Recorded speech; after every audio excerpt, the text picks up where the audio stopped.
All right. Well, thank you for seeing us today.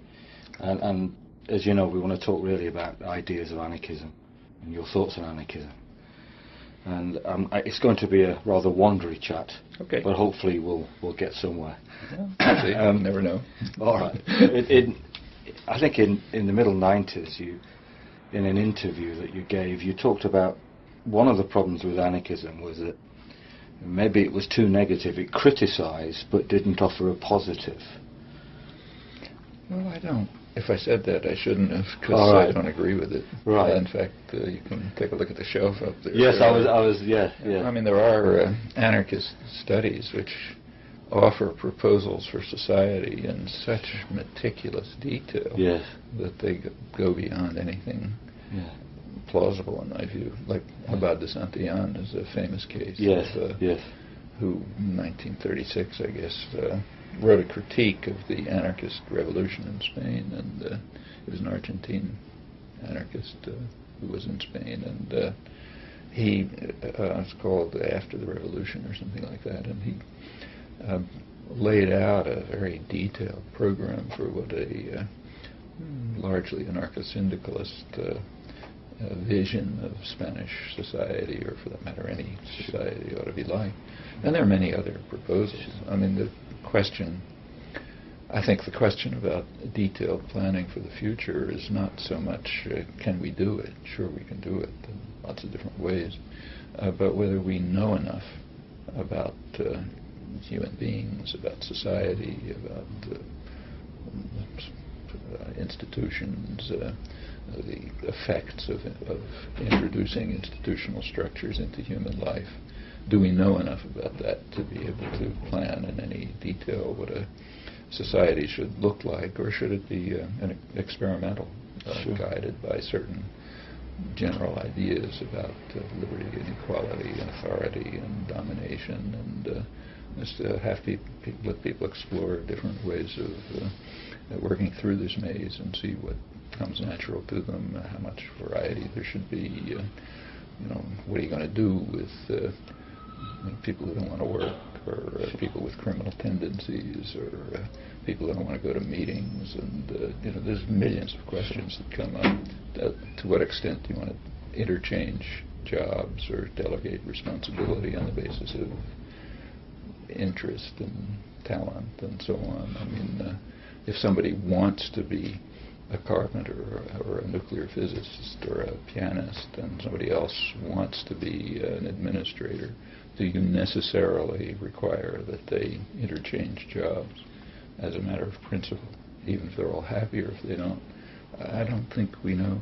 There's both positive and negative comments you can make about that, but I don't think we know the answers. I was reading Isaac Puente, the Spanish libertarian communist theorist, who was arguing rather like that, and he was arguing that, well, if one becomes a teacher, one learns by experience, and if one becomes a doctor, one learns by experience. One isn't a doctor when one's 22. You learn, and maybe that's how anarchism ought to be seen. Well, at a very general level, I think we would all agree that people in the rough range of those who call themselves anarchists, there would be at least a general agreement that whatever social structures and arrangements are developed, they ought to maximize the possibilities for people to pursue their own creative potential. And you can't make a formula for that. No. People are too different, and they ought to be different, and the differences ought to be encouraged. And just like with raising children, you want them to find their own path. You don't say, here's the rigid framework. Sometimes people do, but shouldn't say, here's the framework you're supposed to follow. And my own view, I differ from some of my close friends on this, is that we should be cautious about trying to sketch out the nature of a future society in too much detail. It's not that it can't be done. It can be done. It can be done in interesting ways, different ways, and has been done. But I think the real question is, to what extent is it important to do it, and to what extent is it important to just try and experiment and chip away at existing structures and so on.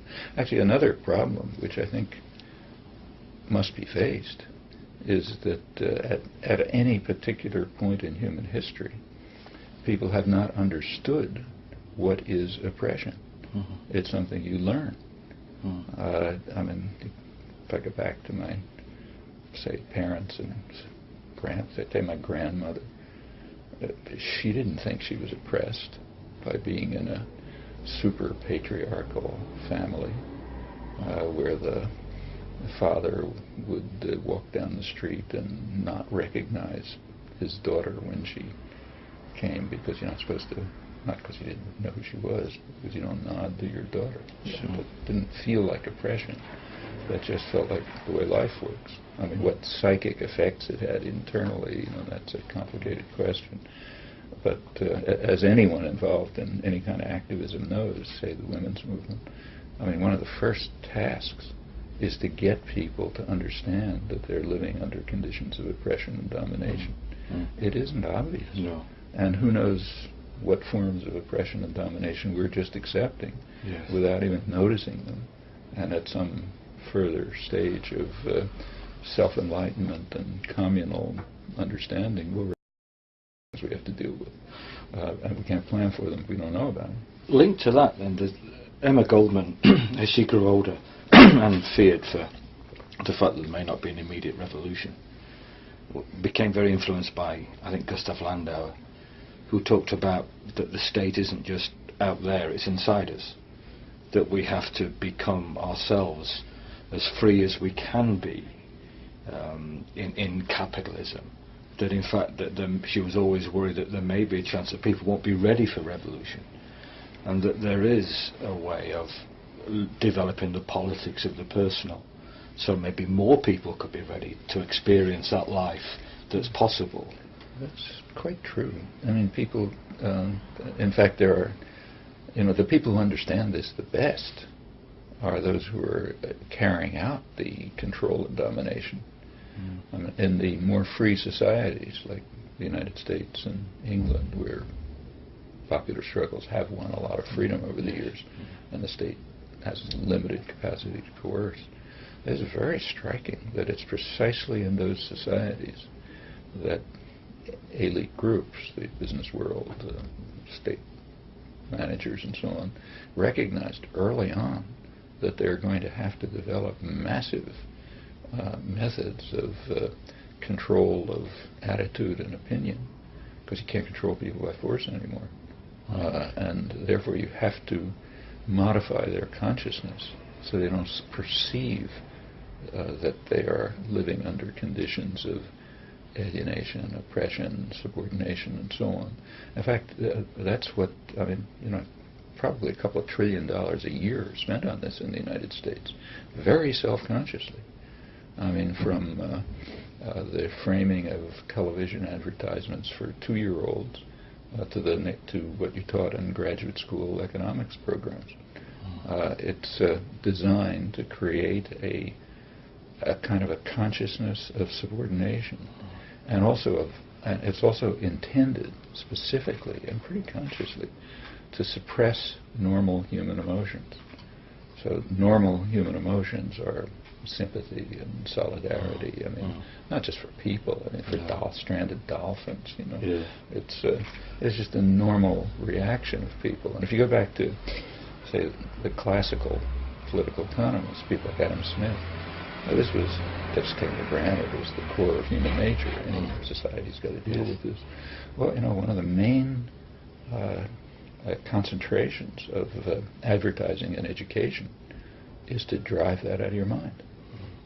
And it's very conscious. In fact, it's conscious in social policy right in front of our eyes today.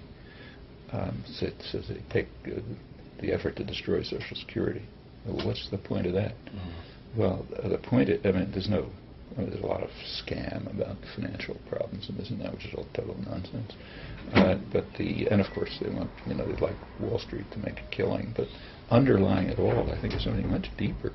Social Security is based on a human emotion, a natural human emotion, which has to be driven out of people's minds, namely the emotion that you care about other people. You care. It's a social response, a community responsibility to care whether a disabled widow across town has enough food to eat, or whether a kid across the street can, go to school or something. And you have to get that out of people's heads. You have to make them say, look, you're a personal, rational wealth maximizer. If that disabled widow didn't prepare for her own future, it's her problem, not your problem. It's not your fault that she doesn't have enough to eat, so why should you care? There is no such thing as society, as Margaret Thatcher said. Yeah, I mean, there's only you maximizing your own wealth and subordinating yourself to power and not thinking about anyone else.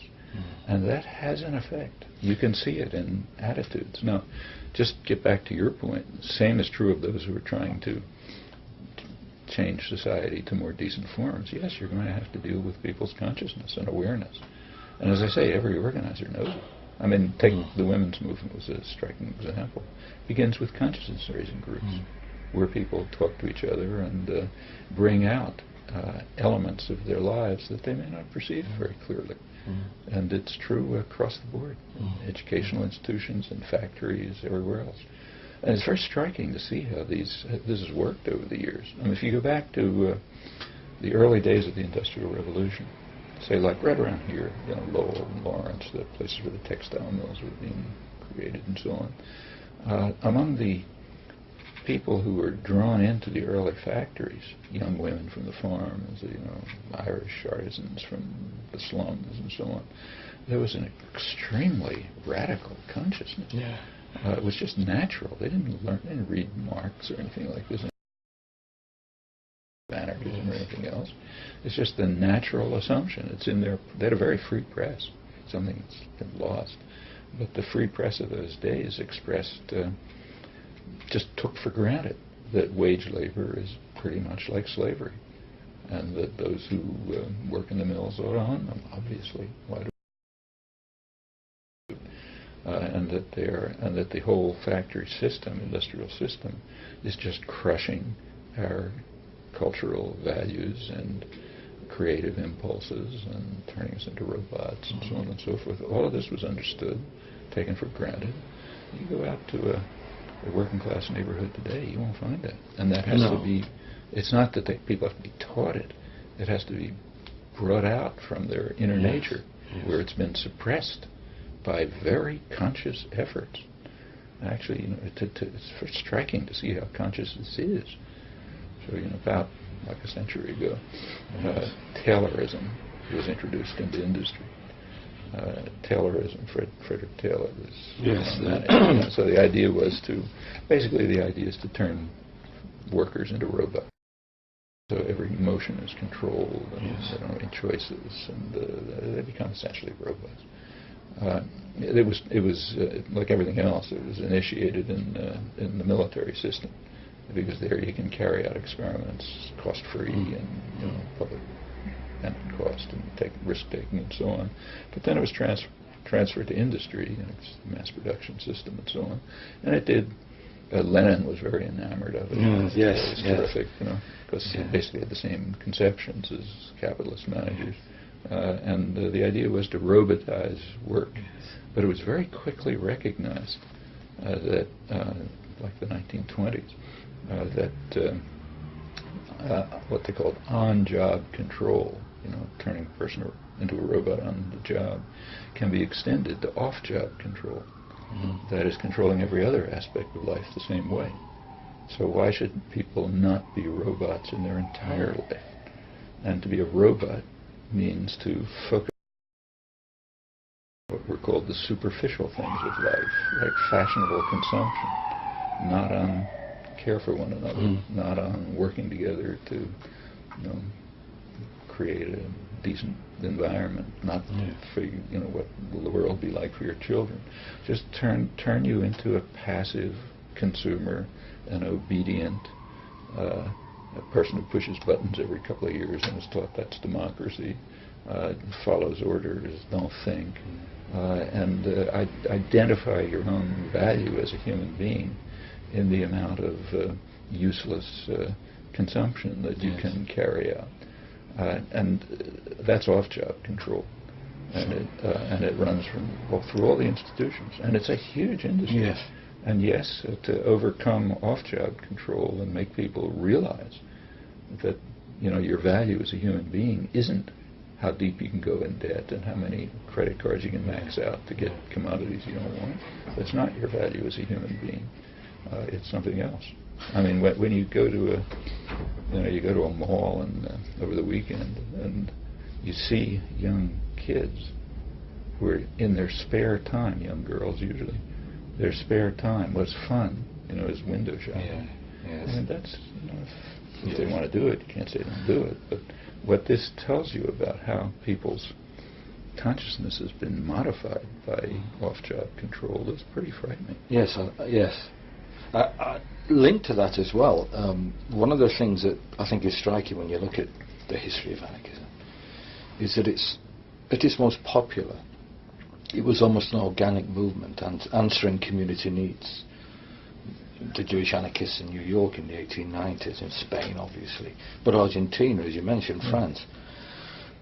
Isn't community also being destroyed by things such as technology, where now there are more communities in cyberspace than maybe the type of community that you or I may have grown up? Myself, just a coal mining community where you knew everyone and everyone knew you, and yes, there were tensions, but you had that sense of relationships. Isn't that really going very quickly, and isn't technology helping that go? Well, in my view, technology is a pretty neutral instrument. Right. It could go in that direction, it could go in opposite directions. Right. I mean, technology could, in fact, be used to let the workforce in a factory run it without any managers, by providing people at the workbench with real-time information that would enable them to join with others in making sensible decisions. That's another use of technology. Sure, of course, that technology doesn't get developed. And in fact, there are very interesting studies of how it does work. So, studies was done by, some of the best was done by David Noble, who used to be here and a little too radical. It doesn't be here anymore. Yeah. But he did some terrific work on a lot of things. But one of the main topics he studied was what's called numerical processing. That is, computer-controlled machine tool production, that kind of thing. And that was, like everything else, developed in the military system, where you can do it at public cost. Right. But it was designed. There were a lot of different ways of designing it, he points out. So one way of designing it would have been to eliminate managerial levels and put decision-making into the hands of skilled mechanics. Who sort of knew what they're doing. They're usually the people who know more anyway than the guys in the offices upstairs. Yeah. And I'm sure it was true in the coal mine. Yeah. The guys in the coal mine work, the guys down there, not the one who's sitting in an office in New York somewhere. But so put the decision-making into their hands, and the technology could have been designed for that. And studies were done showing that would even increase profits. But it was done the opposite way. It was done in such a way as to increase levels of management control, which is highly inefficient, to de-skill mechanics, and to turn them into robots who would just push the buttons. Yes. Well, that's a choice as to how to use technology. And it's a kind of class warfare. But it has nothing to do with the inherent nature of technology. And I think the same is true here. Right. However, the interesting one, and I don't know what's going to come of it, but it is true that there are virtual communities which are very real. I mean, I would say that 95% of my close friends I've never seen. Yes. We just interact all the time on the internet. And, my age, I figure it's perfectly reasonable, but when I see my grandchildren do it, I don't like it much. I mean, I think they have to learn things about face-to-face communication. Well, just going, because, my son does instant messaging, and he instant messages with people whom, when he's at school, he can hardly talk to. Yeah.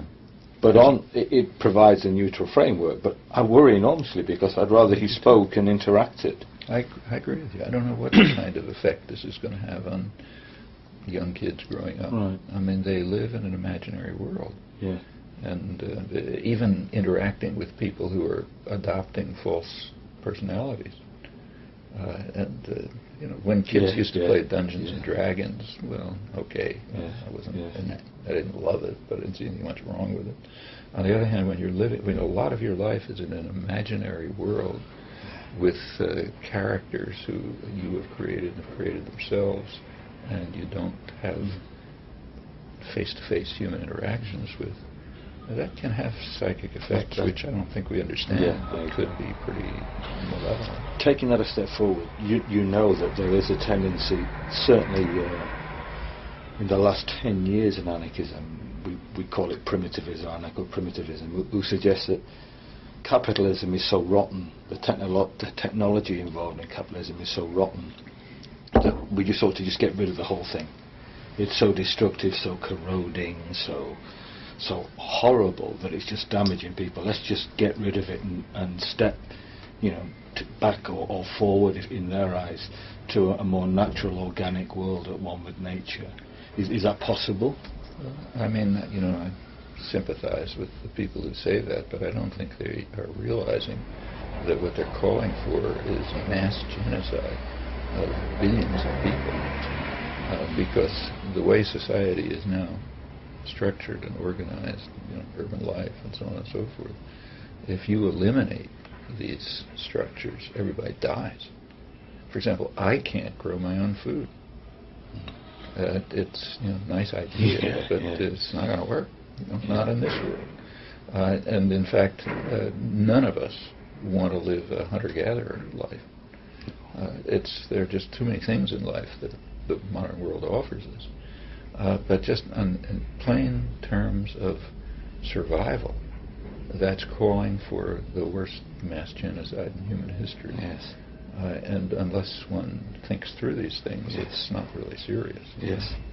I agree. Sorry, a couple of quick things now.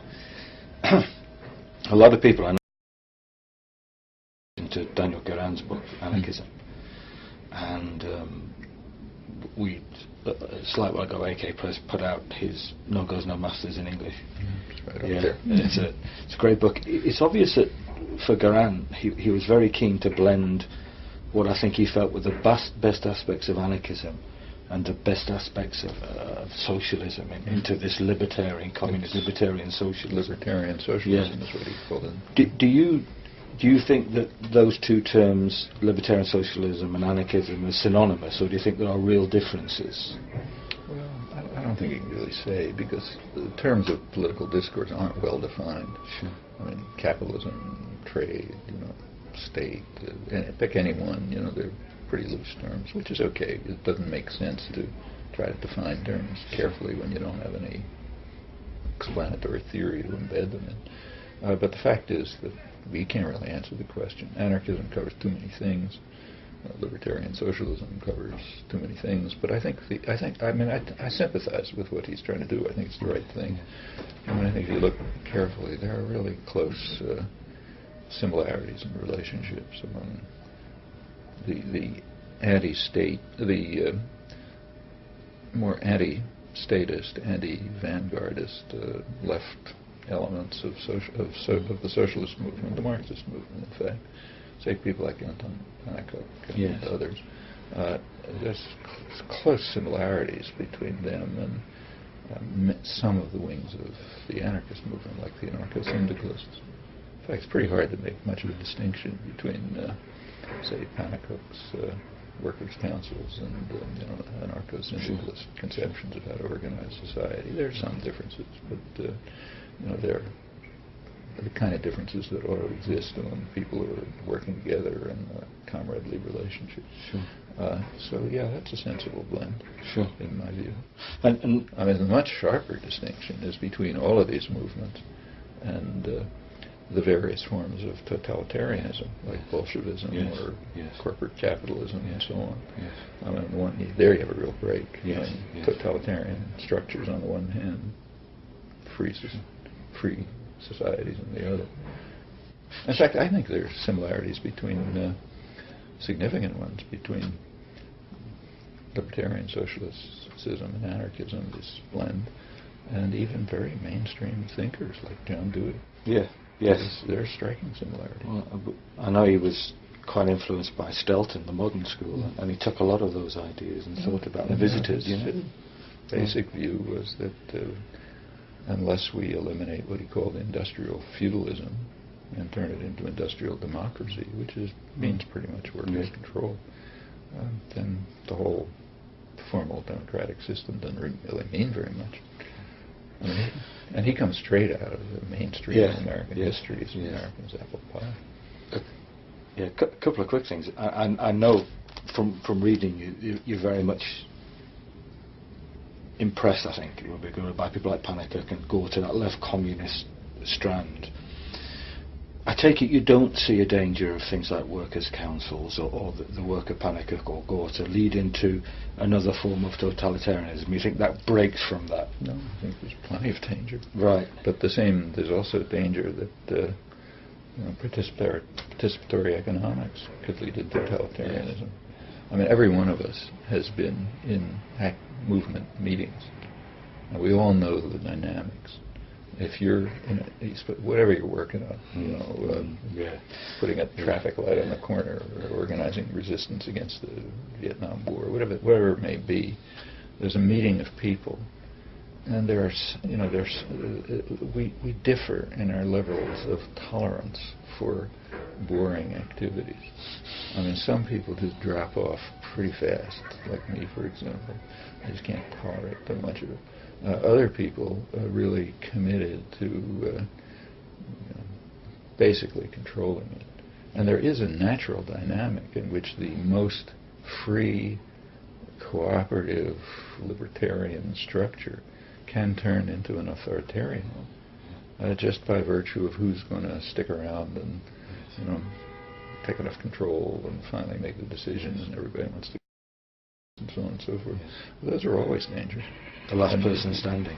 And you'll never overcome them. We're all perfectly familiar with it from groups of friends, affinity groups, working on something or other.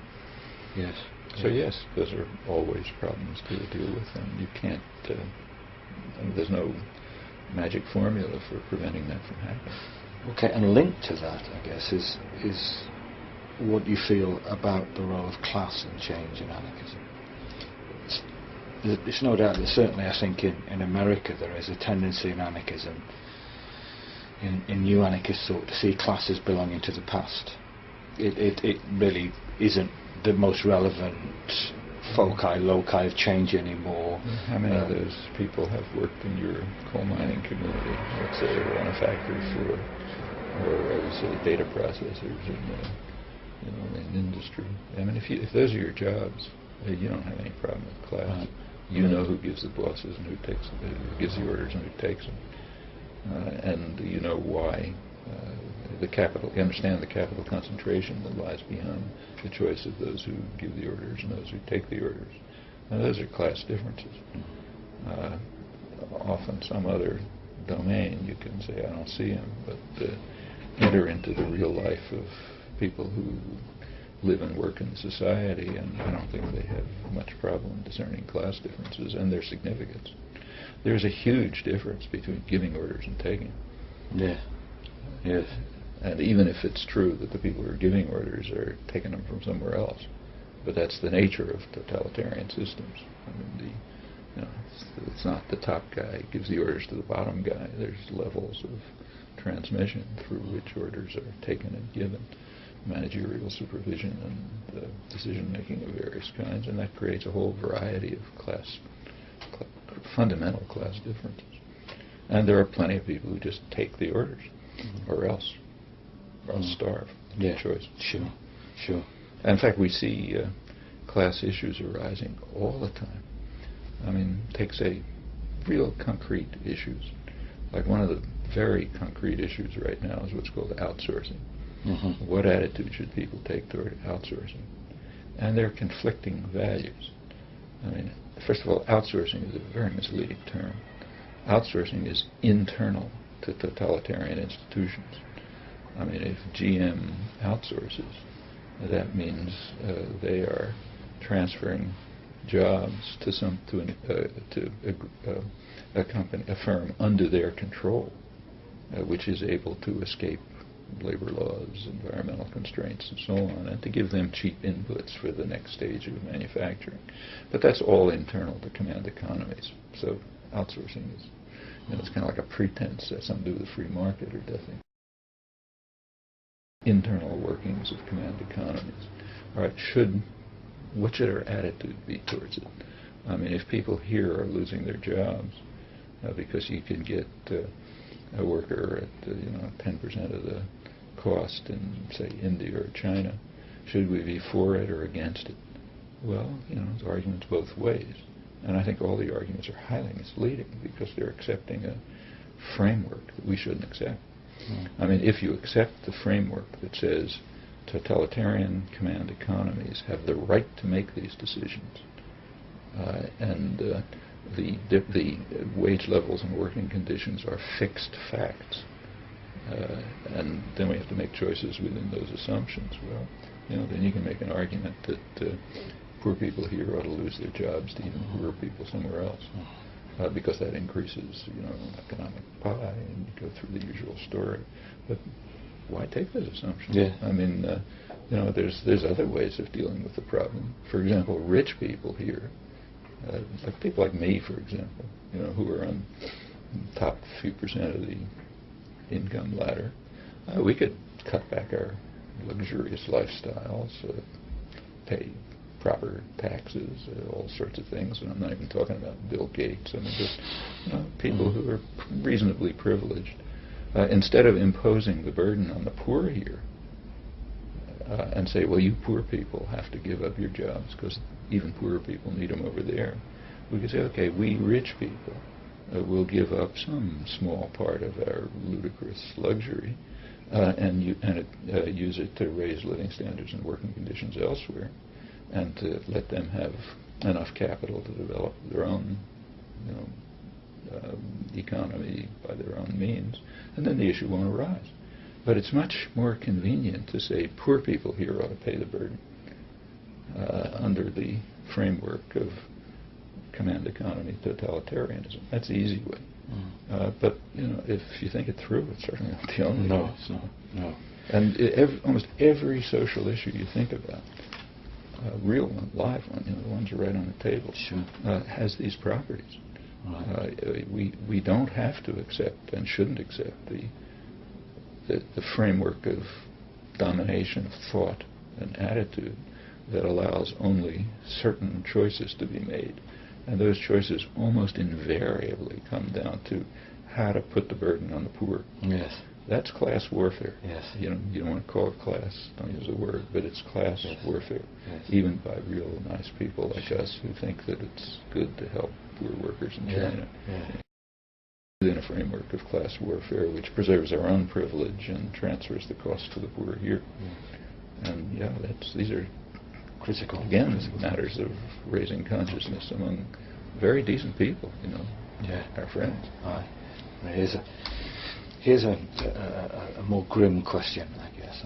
Voltaire de Cleyre, in the 1900s, in an essay, talks about the hope she has of a peaceful change into a better world, and talks about then the masters who are creating such a system that they're going to reap a horrible whirlwind.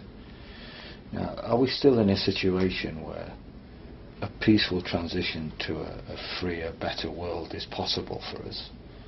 Or can we not say, or is it unlikely as the years go on? Actually, nobody knows. Right. But my own subjective judgment, low credibility subjective judgment, is that the opportunities for peaceful change are considerably greater now than they have been in the past. Right. And the reason for that is that the repressive apparatus of state and corporate power has been reduced. You can't break up strikes with Pinkerton guards anymore. They won't get away with it. You can't send out the, smash up working class self-run towns like Homestead, Pennsylvania, and the National Guard. You can't get away with that anymore. Well, that makes a difference. I mean, enough victories have been won. Yes. So that repression has reduced. I mean, just take a look at this simple question of how many workers get killed in labor action. Well, it used to be very high. Oh, yes. And it went up to the late 1930s. Yes. I can remember it as a kid, workers getting killed in labor actions by security guards, Pinkertons, police, and the rest of it. That has stopped. Yes. Maybe occasionally it will happen, but it's a substantial change. Certainly, when we look at the Emma Goldman papers, we look at the New York Times, or we get students to look at the daily papers of the 1890s. I think every week there's an unnamed worker just killed. I saw it as a kid. Yeah. In childhood memories of watching police wade into groups of women strikers outside a textile plant and just beating the shit out of them. Well, I don't think you get away with it now. No. All right, and that generalizes. Just like it'd be much harder now for the U.S. to institute a military coup in, say, Brazil than it was 40 years ago. Much harder. In fact, probably impossible, because there have been just enough changes so that people won't accept it anymore, and the structures of power have dissolved. Right. By now, in fact, a lot of the structures of power are very fragile. A lot of them have shifted from direct coercion to indoctrination and thought and attitude control. Well, that's bad enough. It's bad enough to have your kids bombarded with horrendous television, but it's a lot different than having them beaten over the head by police. Yes. And having torture chambers around and so on. So those changes mean that there are many more options for peaceful change.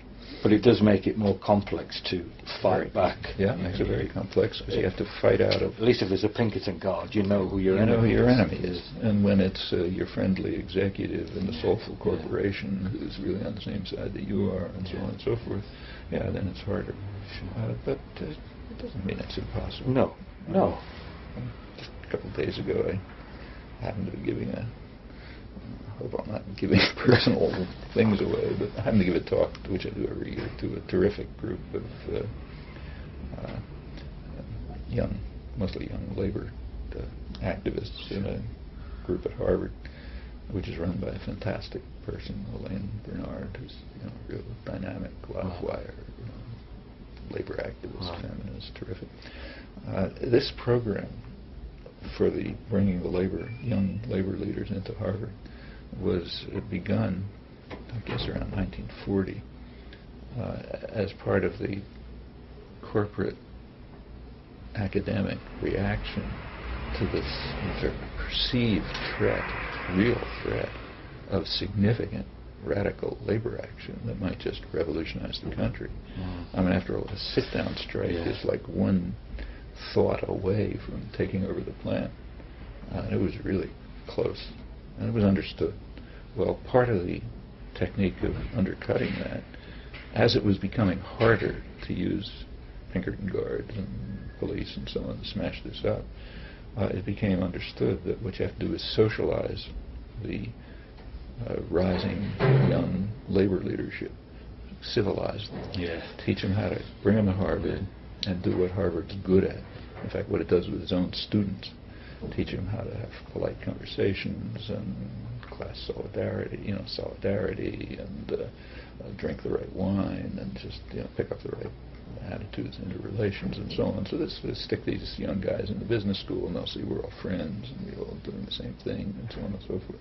And it went on like that for years until Elaine Bernard took it over about 10 years ago. Subvert that. Almost instantly, it's become a center for radical international labor activism. And the reason is all these ideas are just barely below the surface. And just puncture the surface slightly, and it all comes out. Because it's all so natural and obvious. It takes massive effort to beat it down. And by now it's completely different. And has big effects all throughout the world because people come from everywhere. Well, that can be done in all kinds of places, but those are modes of peaceful change. And they've, just in our own lifetimes, they've led to very big changes. And in the past, even more. Something like I mean, the changes go in both directions. So on the one hand, you can't crush Homestead the way you could 100 years ago. On the other hand, the consciousness that led to Homestead is gone. So it's not just progress, but rebuilding that consciousness is the kind of peaceful activity that can be carried out, and is in many respects a lot easier than fighting the National Guard. Yes. A final question, because I think we're running out of time. I've just been working on Berkman's book now and then, and just AK Press have just republished it, What is Anarchism? Reading his letters in the 20s when he's working on the book and he's finding it very difficult, one of the things that he's trying to come to grips with, I think, in the book is, well, why haven't people come to this idea? This idea, which to me is just common sense, it's just what we were saying earlier, this natural instinct almost to solidarity and support. And I've seen Russia, I've seen totalitarianism in action. Why haven't anarchist ideas had a greater impact in the world? I think he's talking about. Now that's 80 years ago nearly. And the question we're also facing as people at least believe, what is it, Emma Goldman says, anarchism is the only belief that shows men and women their true self, who they can be. We see that, we know that instinctively, yet it's still had such a minuscule impact. Is that true, or is it a lot? I don't think it's true that it's had a minuscule impact. Right. I mean, a lot of the progressive social change of the past century, isn't anarchist. Like a progressive taxation isn't anarchist, Social Security isn't anarchist, but it's a reflection of attitudes and understanding, which, if they go a little bit further, do reflect anarchist commitment. And they are based on the idea that there really should be solidarity, sympathy, community, mutual support, mutual aid, and so on and so forth, and opportunities for creative action. And they're all based on these. They don't, they're subdued and channeled and modified, so they don't take real libertarian forms. But they're there, and they lead to social change. Why hasn't it gone further? Well, a large part of it is violence. So take, say, Berkman's experience in Russia. He entered into a violent totalitarian state. I mean, up until the Bolshevik takeover, coup, revolution, whatever you want to call it, up until that, there were very significant popular libertarian, sometimes anarchist initiatives all over, running from peasant anarchism in the Ukraine to workers' councils, the Soviets, and so on and so forth. They were simply smashed by force, by great violence. I mean, Lenin and Trotsky were totalitarian extremists, and they had a theory behind it. They were kind of dedicated Marxists who believed that a backward, primitive country like Russia can't go to socialism. The master's principles tell us that.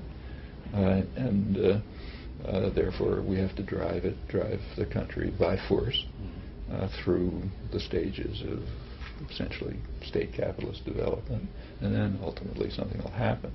I mean, they weren't repeating the master accurately. This required suppression of many years of Marx's later work, which were literally suppressed when he was studying the peasant societies in Russia and so on and so forth. But that doesn't really matter.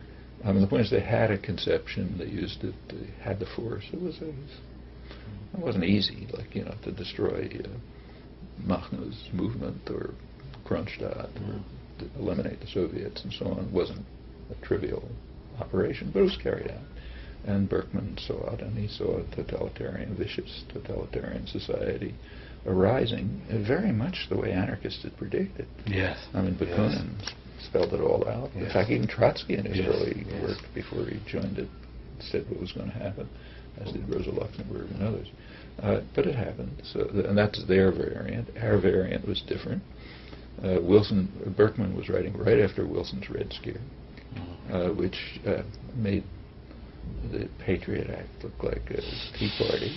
It was a violent repression run by the progressives, Woodrow Wilson and others, and not just affecting anarchists, not just Emma Goldman, who was kicked out, but even people pretty much in the mainstream, yes. like Eugene Debs, leading labor figure. Wilson was completely vindictive. Tossed him into jail because he raised some questions about the nobility of Wilson's war and refused even to grant him an amnesty when everyone else was granted an amnesty. This was real vindictive. And it really crushed independent thought, crushed labor, had a big effect. So it was violence. Alongside the violence, there is the rise of massive propaganda. That's to try to control attitudes and beliefs. But quite apart from that, there's something quite simple. There are disciplinary effects to the way life is organized. Take, say, students today. Students today have are more, in some ways, in a lot of ways they're freer than they were 60 years ago, their attitudes and commitments and so on. On the other hand, they're more disciplined. Yes. They're disciplined by debt. Yes. Yes. That's part of the reason for arranging education so you come out with a heavy debt is so you're disciplined. Or let's take the last 20 years, the neoliberal years roughly. What's called globalization, but neoliberalism. A lot of it is a very striking part of it is just aimed at discipline. It wants to eliminate freedom of choice and impose discipline. How do you do it? Yeah. Well, if you have a couple in the United States now working, each of them 50 hours a week to put food on the table, you don't have time to think about how to become a libertarian socialist. What you're worried about is how do I get food on the table? Where can I shop cheaply? I got kids to take care of, and I got something to do with them. When they're sick, I've got to go to work, and what's going to happen to them? And that's well-designed techniques of imposing discipline. And there are costs to trying to be independent. Just take, say, trying to organize a labor union. If you're the organizer, there's going to be a cost to you. Maybe the workforce will gain, but there's a cost to you. We know there is. We know what the cost is, not just in energy and effort, but just in punishment. Yes. And the people who are living in fragile circumstances they make a reasonable calculation. They say, why should I take the cost? I've got to get by. So there are many reasons why normal instincts and attitudes don't come out. But, over time they often do. That's why we have social change for the better. Okay. Hey, thank you for your time. It's really kind. Okay. It's really kind of you. Great to meet you as well. Thank you for your thoughts. Okay. People to understand that they're living under conditions of oppression and domination. It isn't obvious. No. And who knows what forms of oppression and domination we're just accepting without even noticing them. And at some further stage of self-enlightenment and communal understanding, we have to deal with. And we can't plan for them if we don't know about them. Linked to that, then, Emma Goldman, as she grew older and feared for the fact that there may not be an immediate revolution, became very influenced by, I think, Gustav Landauer, who talked about that the state isn't just out there, it's inside us, that we have to become ourselves as free as we can be in capitalism. That in fact that she was always worried that there may be a chance that people won't be ready for revolution, and that there is a way of developing the politics of the personal, so maybe more people could be ready to experience that life that's possible. That's quite true. People, in fact, there are, the people who understand this the best are those who are carrying out the control and domination. In the more free societies like the United States and England, where popular struggles have won a lot of freedom over the years, and the state has limited capacity to coerce, we should be cautious about trying to sketch out the nature of a future society in too much detail. It's not that it can't be done. It can be done. It can be done in interesting ways, different ways, and has been done. But I think the real question is, to what extent is it important to do it, and to what extent is it important to just try and experiment and chip away at existing structures and so on. Actually, another problem, which I think must be faced is that at any particular point in human history, people have not understood what is oppression. Mm-hmm. It's something you learn.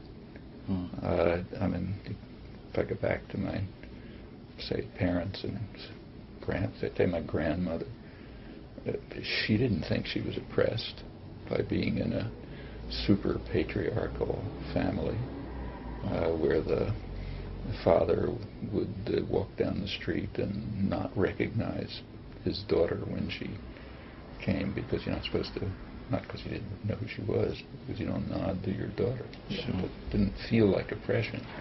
That just felt like the way life works. I mean, what psychic effects it had internally, that's a complicated question. But as anyone involved in any kind of activism knows, say the women's movement, I mean, one of the first tasks is to get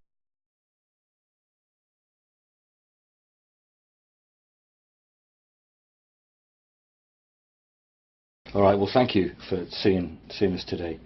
And as you know, we want to talk really about ideas of anarchism and your thoughts on anarchism. And it's going to be a rather wandery chat, okay, but hopefully we'll get somewhere. Yeah, see, never know. All right. I think in the middle 90s, in an interview that you gave, you talked about one of the problems with anarchism was that maybe it was too negative. It criticised but didn't offer a positive. Well, I don't. If I said that, I shouldn't have, because I don't agree with it. Right. In fact, you can take a look at the shelf up there. Yes, I was. Yeah. I mean, there are anarchist studies which offer proposals for society in such meticulous detail that they go beyond anything plausible in my view. Like Abad de Santillán is a famous case. Who, in 1936, I guess, wrote a critique of the anarchist revolution in Spain, and he was an Argentine anarchist who was in Spain, and he it's called After the Revolution or something like that, and he laid out a very detailed program for what a largely anarcho-syndicalist vision of Spanish society. Do you necessarily require that they interchange jobs as a matter of principle, even if they're all happier if they don't? I don't think we know. There's both positive and negative comments you can make about that, but I don't think we know the answers. I was reading Isaac Puente, the Spanish libertarian communist theorist, who was arguing rather like that, and he was arguing that, well, if one becomes a teacher, one learns by experience, and if one becomes a doctor, one learns by experience. One isn't a doctor when one's 22. You learn, and maybe that's how anarchism ought to be seen. Well, at a very general level, I think we would all agree that people in the rough range of those who call themselves anarchists, there would be at least a general agreement that whatever social structures and arrangements are developed, they ought to maximize the possibilities for people to pursue their own creative potential. And you can't make a formula for that. No. People are too different, and they ought to be different, and the differences ought to be encouraged. And just like with raising children, you want them to find their own path. You don't say, here's the rigid framework. I'm saying sometimes people do, but shouldn't say, here's the framework you're supposed to follow. And my own view, I differ from some of my close friends on this, is that society, or for that matter any society, ought to be like. And there are many other proposals. I mean, I think the question about detailed planning for the future is not so much can we do it. Sure, we can do it in lots of different ways, but whether we know enough about human beings, about society, about institutions, the effects of introducing institutional structures into human life.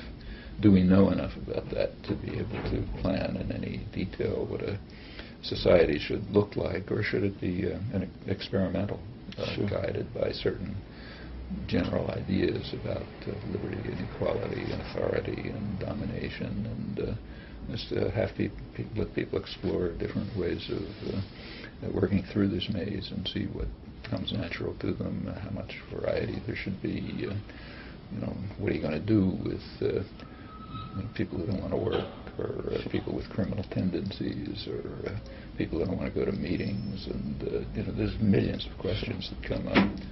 To what extent do you want to interchange jobs or delegate responsibility on the basis of interest and talent and so on? I mean, if somebody wants to be a carpenter or a nuclear physicist or a pianist, and somebody else wants to be an administrator,